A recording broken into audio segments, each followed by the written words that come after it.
Imagine waking up to a sky choked with smoke, the air thick with ash. And you know that unsettling glow of flames devouring the hillside just blocks from your home. That's the reality for a lot of folks in LA right now with these wildfires ripping through the area. Welcome to QuickCasters, where we break down complex topics into bite-sized pieces you can actually digest. If you're watching this on YouTube, hit that subscribe button and smash the like button so you don't miss out on future deep dives. Today, we're taking a deep dive into the devastating wildfires currently ravaging Los Angeles. Get ready for some shocking statistics, incredible stories of survival, and insights into what caused this inferno. To help us unpack all of this, we have our expert with us. Hey, everyone. Now, what's striking about the situation is we're not talking about just one fire here. There are multiple wildfires raging across LA County right now. And they're massive. Yeah, they're absolutely massive. When we're talking way bigger than just a few acres, right? Oh, absolutely. The Palisades fire alone is over 20,000 acres. Wow. To put that in perspective, that's larger than the entire city of Miami. And then you've got the Eaton fire, which is almost 14,000 acres. So the scale of this is just enormous. That's just mind-blowing. I mean, we're seeing entire neighborhoods turn to ash. It's just heartbreaking to see the images and hear the stories of people losing their homes and businesses. Yeah, it's truly devastating. And tragically, at least 11 lives have been lost already. Yeah, that's Yeah. One story that really hit me hard was about Raya Reynaga. She's a CPR instructor who lost her home of 28 years in the Eaton fire. Imagine waking up to your entire property engulfed in flames. The terror she must have felt is just unimaginable. Yeah, it's just... And you have Tyler Wells, a restaurant owner in Altadena. His business survived, thankfully. But so many of his staff members lost their homes. Wow. It just shows you the ripple effect of these disasters, Yeah. how they impact so many lives in different ways. Yeah, it's a chain reaction of loss. And then there's the Kearns-Wilson family who had just moved into their new home in Altadena before Christmas. Just weeks later, they lost everything. Really makes you think about how fragile things can be. It does. It's a stark reminder that these fires can change everything in an instant. Yeah. And what's even more concerning is that experts are saying these events are becoming more frequent and severe due to climate change. Okay, so that's huge, right? Because it's not just bad luck, it's like a pattern we're seeing. Exactly. The combination of dry conditions, high winds, and hotter temperatures is creating this perfect storm for these wildfires to ignite and spread rapidly. Wow. And we have to consider that it's not just climate change playing a role here. There are reports of inadequate infrastructure as well, like insufficient water pressure in hydrants, which has hampered firefighting efforts in some areas. But it's like a double whammy, right? Like climate change is making things worse. Yeah. But then we also have these underlying issues that are making it harder to fight back. And then we've all seen how quickly misinformation can spread during these crises. There were those rumors about the cause of the fires, and then the malfunctioning emergency alert system in LA County. Right. Millions of residents received those erroneous evacuation warnings, which obviously caused a lot of anxiety and frustration. I bet. It just highlights the critical need for reliable and accurate communication systems during these types of emergencies. Absolutely. And sadly, we also have to talk about the issue of looting in evacuated areas. It's a terrible reality that some people would exploit a tragedy like this for their own gain. Yeah. Thankfully, law enforcement is stepping up patrols, and there have been arrests made. Oh, that's good to hear. Well, let's focus on the positive for a second. Yeah. Because we're also seeing these incredible stories of resilience and community support, people helping each other donate supplies, offering shelter to those who've been displaced. Absolutely. There's this inspiring strength in the human spirit. Even when facing unimaginable loss, people are finding ways to support each other and rebuild. Yeah. We're seeing incredible acts of kindness from individuals, organizations, even celebrities. Absolutely. Like Freddie Freeman from the Dodgers, who donated $300,000 to wildfire relief efforts, and Prince Harry and Meghan, who opened their home to those who had to evacuate. It's just heartwarming to see these gestures of compassion in the face of such adversity. It really is. But let's not forget about those incredible stories of survival. We have Gary Hall Jr., the former Olympic swimmer who lost his home in the Palisades fire. He barely escaped with his life. It was a truly harrowing experience. Sadly, he believes all 10 of his Olympic medals were lost in the fire. Oh my gosh. It's a reminder of the sheer speed and intensity of these blazes. And while we can see the physical damage, the emotional toll is often less visible, but equally significant. Many residents are dealing with trauma, grief, and uncertainty. they need access to mental health resources and support services. That's a crucial point. The recovery process is going to be long. And it's vital that we don't overlook the emotional and mental health needs of those affected by these fires. Exactly. And this brings us to the bigger picture of fire prevention and mitigation. Right. We need to shift our focus from just reacting to these events to being proactive about preventing them. Okay, so what can we do?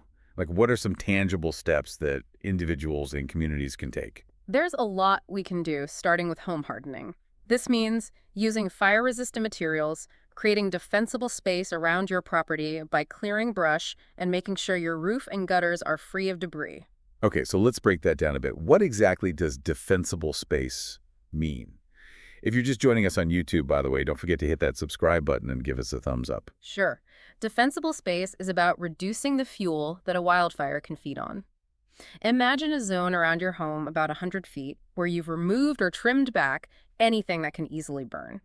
This helps slow the fire's progress and gives firefighters a better chance to protect your property. So it's about creating a buffer zone, right? Precisely. Yeah. And it's not just about individual homes, it's about creating a safer environment for the entire community. That's where community-wide preparedness comes in. Things like developing evacuation plans, having regular drills, and working together to clear brush and maintain fire breaks. Yeah. And communication is key, right? Making sure everyone has access to accurate information about evacuation orders, road closures, and shelter locations. Absolutely. We need to ensure our emergency alert systems are reliable and that people know where to get official information from sources like CAL FIRE or their local authorities. Okay, so we've got home hardening, defensible space, community preparedness, and reliable communication. What else? We also have to talk about mental and emotional preparedness. These events can be incredibly traumatic. So having support systems in place and knowing where to access mental health resources is vital. Right, because even if your home survives a fire, the emotional impact can be profound. Absolutely. So wildfire preparedness needs to be a top priority for anyone living in fire-prone areas. And that involves preparing on multiple levels. Yeah, but we've talked about the individual and community level. But what about the role of the government? What kind of policies and investments are needed to address this issue on a larger scale? That's a crucial question. We need to be thinking about this from federal and state policies all the way down to local planning decisions. Okay, so let's start with the federal level. What role can the government play? Well, the federal government manages huge amounts of public lands through agencies like the U.S. Forest Service, and their policies have a big impact on wildfire risk. Okay, and what kind of policies are we talking about? Well, there's a lot of debate about the best approach to forest management. Some argue for increased logging and thinning to reduce fuel loads, while others believe that prescribed burns and other ecological approaches are more effective. So there are differing opinions on how to manage our forests. Definitely. And it's an important conversation to have. The science of fire ecology is always evolving, and our policies need to be based on the best available information. Sure, so it's about finding that balance between reducing wildfire risk while also protecting our forests. Right. But it's not just about forest management, right? Right. The federal government also funds research, provides disaster relief, and supports community preparedness efforts. That makes sense. So let's shift to the state level. What are some key policy areas related to wildfire risk in California? Well, California has actually been a leader in developing policies to address wildfire risk. One key area is building codes. They've adopted really strict standards for fire-resistant construction in high-risk areas. Okay, so newer homes in those areas should be better equipped to withstand wildfires. Yeah. But what about older homes? That's the challenge. There are still a lot of older homes that haven't been retrofitted to meet those standards. And even with fire-resistant construction, defensible space around your property is still crucial. Yeah, it seems like there's a big emphasis on personal responsibility. There is, and for good reason. But we also need to remember that wildfires are a collective problem that require collective solutions. The government needs to provide incentives for home hardening and forced building codes and invest in community-wide mitigation projects. And what about insurance? That must be a huge concern for people in these fire-prone areas. It absolutely is. Insurance companies are becoming increasingly reluctant to cover homes in high-risk areas, and premiums have skyrocketed. Yeah. California has programs like the FAIR Plan, which is a safety net, but it's not a long-term solution. Okay, so there are some real challenges in the insurance market. Definitely. Government policy can make a big difference here. They could explore ways to incentivize insurance companies to offer more affordable coverage in those high-risk areas, maybe through programs that reward homeowners for reducing their risk. Hmm. Interesting. Okay, so we've covered the federal and state level. What about local governments? What role do cities and counties play in all of this? Well, local governments are really on the front lines. They're responsible for land use planning, zoning regulations, building inspections, and of course, emergency services. So their decisions have a direct impact on wildfire risk. Absolutely. They can adopt ordinances that require defensible space, invest in fuel reduction projects on public lands, and work with communities on evacuation plans. And they're also responsible for fire protection services. Exactly. Local fire departments are vital in responding to these fires, and they need the resources and training to do their jobs effectively. Absolutely. And we've been hearing reports of staffing shortages and budget cuts impacting some fire departments. That's a major concern. We have to make sure our firefighters have the support they need, both in terms of personnel and equipment. Yeah. So it sounds like wildfire preparedness requires this multifaceted approach, right? Individual actions, community collaboration, and government policies at all levels. You've got it. It's a shared responsibility, and we all have a role to play in creating safer and more resilient communities. And it's not just about putting out the fires when they happen. It's about preventing them in the first place. You're absolutely right. We need to shift our mindset from reactive to proactive. Investing in fire prevention measures like fuel reduction projects, community education, and early warning systems can save lives and property in the long run. Right. And we can't forget about the environmental impact of these wildfires. That's a crucial point. Wildfires release enormous amounts of carbon dioxide and other pollutants into the atmosphere, which contributes to climate change. Right. They also destroy wildlife habitat, pollute waterways, Right. and can lead to soil erosion and landslides. So it's a vicious cycle. Yeah. Climate change increases the risk of wildfires, and wildfires exacerbate climate change. Exactly. It's a complex and interconnected problem, and it demands a multifaceted approach. Yeah. We need to reduce greenhouse gas emissions, invest in renewable energy, and adapt to the changing climate. We also need to manage our forests in a way that reduces wildfire risk while protecting their ecological value. It's a daunting challenge, but one we can't ignore. We can't. The future of our communities and our planet depends on it. We've covered a lot of ground today, from the scale of the devastation and the human cost to the role of climate change, the importance of preparedness, and the need for a multifaceted approach to wildfire prevention and mitigation. It's been a sobering conversation, but hopefully informative. We want to inspire our listeners to take action both individually and collectively to address this critical issue. I hope so too. These wildfires are a wake-up call. They remind us of nature's power and the importance of being prepared, but they also highlight the resilience of the human spirit and our ability to come together during a crisis. You said it perfectly. This is a time to reflect, learn, and take action. We can't prevent all wildfires, but we can work together to reduce the risk and build more resilient communities. Absolutely. To our listeners, take this information to heart. Learn about wildfire risk in your area, create a plan, and talk to your family and neighbors about preparedness. Let's all do our part to address the underlying causes like climate change. And remember, even small actions make a difference. Clearing brush around your home, conserving water, or supporting organizations working on wildfire prevention and mitigation all contribute. Every bit counts. And to our viewers on YouTube, don't forget to subscribe and hit that notification bell so you don't miss our next QuickCasters deep dive. Let us know in the comments what burning questions you want us to tackle next. And while personal responsibility is huge, we can't ignore those bigger systemic issues at play here. We've been talking about those government policies, but let's dive a little deeper into what that actually looks like. Yeah, because it's easy to say the government should do something, but what does that actually mean? What kind of policies can actually make a difference? Well, one area where we're seeing some interesting developments is in land use planning. Local governments have a lot of power to influence where and how we build, and that can have a big impact on wildfire risk. So like zoning regulations and building codes. Exactly. For example, some communities are starting to require what's called wildland urban interface codes, which are stricter building standards for homes built in areas where the wildland meets urban development. So like on the edge of forests or brushy areas. That makes sense because those are the homes that are most vulnerable, right? Absolutely. And these codes can include things like requiring fire-resistant building materials, creating defensible space around properties, even limiting the type of vegetation that can be planted near homes. And those defensible space regulations we talked about earlier, those can be mandated by local governments too, right? They can, and many communities are starting to do just that. Some are even offering incentives to homeowners who go above and beyond the minimum requirements. That's a great idea because it encourages people to take those extra steps to protect their homes and the community as a whole. And what about those fuel reduction projects we talked about earlier? Who's responsible for those? It's a shared responsibility, actually. Federal and state agencies manage a lot of the public lands. But local governments also play a role, particularly when it comes to managing vegetation along roadsides and in parks and open spaces. So it's really about collaboration between different levels of government. It is, and we're also seeing a growing recognition of the importance of involving communities in these efforts. Oh, that's interesting. How does that work? Well, communities can play a really active role in things like fuel reduction projects, for example. They can organize volunteer work parties to clear brush and create fire breaks.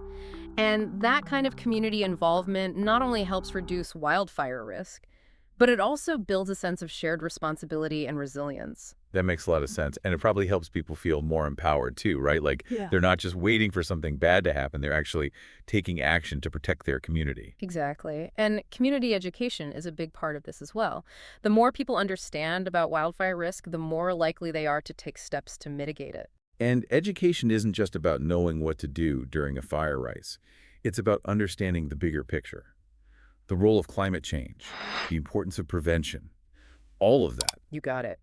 It's about building a culture of wildfire awareness and preparedness. And it's starting to happen. We're seeing more and more communities embrace this idea of being fire adapted, which means integrating wildfire risk into all aspects of planning and decision making. So it's not just about reacting to fires, it's about living with fire in a way that minimizes the risk. Precisely. And technology is playing a role in this too. We're seeing the development of new tools and technologies that can help us better predict, monitor, and manage wildfire risk. Like what kind of technologies? Well, for example, there are now sophisticated computer models that can simulate wildfire behavior based on factors like weather conditions, terrain, and vegetation.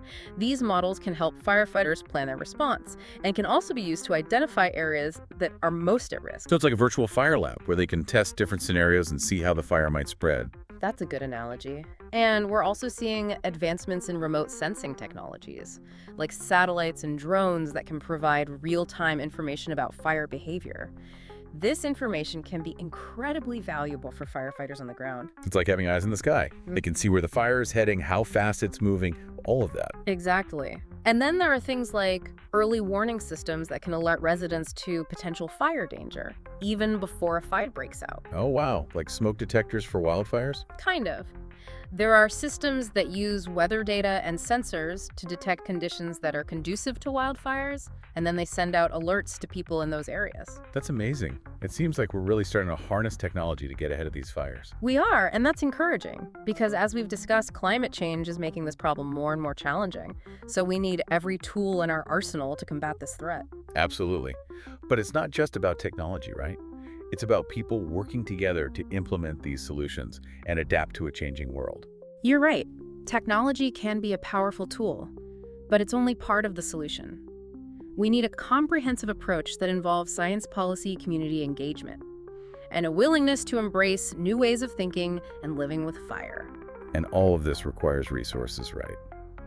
Money to fund research, develop new technologies, train firefighters. Yeah. And implement these mitigation measures. You've hit the nail on the head. Funding is a critical piece of the puzzle.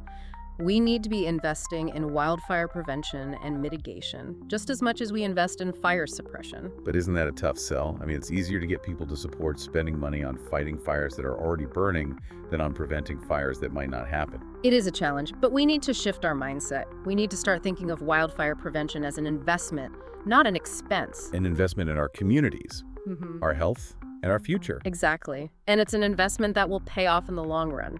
I think that's a really important point to make. We tend to focus on the immediate crisis, but we need to be thinking about the long-term consequences and the importance of taking action now to prevent even greater disasters down the road. Absolutely. And it's not just about preventing fires, it's about building more resilient communities that can bounce back from these events. So what does that look like? What does a resilient community look like in the face of wildfire risk? Well, for one thing, it means having strong social networks and support systems in place so that people can help each other during and after a disaster. It also means having diversified economies that aren't overly reliant on industries that are vulnerable to wildfires. Like not putting all your eggs in one basket, so to speak. Exactly. And it means having robust infrastructure that can withstand these events. Things like fire-resistant building materials, reliable water systems, and effective communication networks. It sounds like resilience is about being prepared for the worst, but also about having the ability to adapt and recover quickly when the worst does happen. That's a great way to put it. And it's something we can all work towards, both individually and collectively. All right, so we've talked about the role of government land use, planning technology, community engagement funding. What else is crucial to addressing this wildfire crisis? We need to talk about the role of science and research. Okay, so let's talk about that. What role does science play in all of this? Science is essential for understanding the complex dynamics of wildfires. We need research to inform our policies, our mitigation strategies, and even our individual choices. So it's not just about putting out fires, it's about understanding why they happen, how they spread, and what we can do to prevent them. Exactly, and we're learning more and more all the time. For example, scientists are studying the effects of climate change on wildfire behavior. They're looking at how rising temperatures, drought, and changes in vegetation patterns are influencing fire intensity and spread. And that research can then inform policy decisions right, like how we manage our forests, how we design our communities, and how we prepare for future events. Absolutely. And scientists are also working on developing new technologies that can help us better manage wildfire risk. We've already talked about some of these, like the computer models and remote sensing technologies.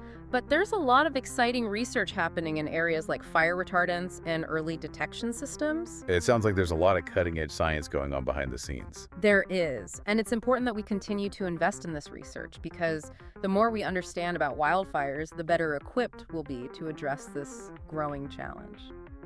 And speaking of challenges, we haven't really talked about the economic impact of these wildfires. It's not just the cost of fighting the fires, right? It's the damage to homes, businesses, infrastructure, and the tourism industry. You're right. The economic costs are enormous, and those costs are only going to increase as wildfires become more frequent and severe. So it's not just an environmental issue, it's an economic issue as well. It's both. And it's a social issue too. Wildfires displace communities, disrupt lives, and exacerbate existing inequalities. So it's a multifaceted problem that requires a multifaceted solution. We need to be thinking about this holistically, not just from one perspective. I completely agree. We need to be looking at this from all angles and working together to find solutions that address the environmental, economic, and social dimensions of this crisis. It sounds like a daunting task. It is. But it's not insurmountable. We have the knowledge, the technology, and the resources to make a difference. What we need is the political will and the collective action to make it happen. And that starts with education and awareness, right? Getting people informed and engaged in this issue. Absolutely. The more people understand about wildfire risk, the more likely they are to support policies and actions that can help mitigate it. So what can our listeners do to get involved, besides the things we've already talked about, like home hardening and community preparedness? Well, they can stay informed about wildfire issues in their area. Yeah. And contact their elected officials to express their concerns and support for wildfire prevention and mitigation measures. They can also support organizations that are working on this issue. So it's about using your voice and your vote to make a difference. Exactly. And it's about being proactive, not reactive. We can't just wait for the next fire to strike. We need to be taking steps now to reduce our risk and build a more fire-resilient future. And it's not just about protecting ourselves, right? It's about protecting our communities, our environment, and future generations. You're right. It's about recognizing that we're all interconnected and that the choices we make today will have ripple effects for years to come. I think that's a powerful message to end on. We're all in this together, and we all have a role to play in creating a safer and more sustainable future. And what's really interesting is how these wildfires are changing the conversation around forest management. It's not just about putting out fires anymore. It's about understanding fire's role in these ecosystems. Yeah, I've heard a lot about that lately, like the idea that fire is a natural part of these landscapes, and that suppressing it can actually make things worse in the long run. Exactly. For centuries, indigenous communities have used controlled burns to manage these landscapes and reduce the risk of catastrophic wildfires. We're starting to realize that we can learn a lot from their traditional knowledge and practices. So it's not about eliminating fire altogether. It's about managing it in a way that's beneficial for both the ecosystem and for human communities. That's the goal. And it's a complex one because it involves balancing multiple objectives. We want to protect human lives and property, of course, but we also want to preserve biodiversity, protect water resources, and mitigate the effects of climate change. So it's like a giant puzzle with all these interconnected pieces. It is, and there's no easy solution. But one thing that's becoming clear is that we need a more holistic approach to forest management, one that takes into account the ecological, social, and economic dimensions of this issue. So what does that look like in practice? Well, it means moving away from a purely suppression-based approach to fire management and towards a more integrated approach that includes things like prescribed burns, mechanical thinning, and even letting some fires burn under controlled conditions. That last one sounds a little scary, letting fires burn. I know it can seem counterintuitive, but sometimes letting a fire burn can actually be the best course of action, especially if it's in a remote area where it's not posing an immediate threat to human lives or property. So it's about choosing your battles strategically. Exactly. And allowing these lower intensity fires to burn can actually help to reduce the buildup of fuels, which in turn reduces the risk of more catastrophic fires in the future. It's kind of like giving the forest a little bit of a controlled fever to prevent a more serious illness later on. That's a great analogy. And it's important to remember that fire is a natural process in these ecosystems. It's not inherently good or bad, it just is. And our challenge is to learn how to live with fire in a way that's both safe and sustainable. And that's where science comes in, right? To help us understand how these systems work and how to manage them effectively. Absolutely. We need science to inform our decisions and to guide us as we navigate this complex and ever-changing landscape. Well, I think we've covered a lot of ground today, and it's been a really eye-opening conversation. We've talked about the devastation, the human impact, the role of climate change, and the importance of preparedness. But we've also talked about solutions, about the power of community action, the role of science, and the need for a more holistic approach to fire management. It's been a sobering conversation, but I think it's also been a hopeful one, because there are things we can do, and there are people who are working tirelessly to address this challenge. And it's not just about putting out fires, it's about building a more resilient future for ourselves and for generations to come. That's what it's all about. And to our viewers on YouTube, thanks for sticking with us for this deep dive into the LA wildfires. Don't forget to hit that subscribe button and the notification bell so you don't miss out on future deep dives. And let us know in the comments what burning questions while you want us to tackle next. Subscribe.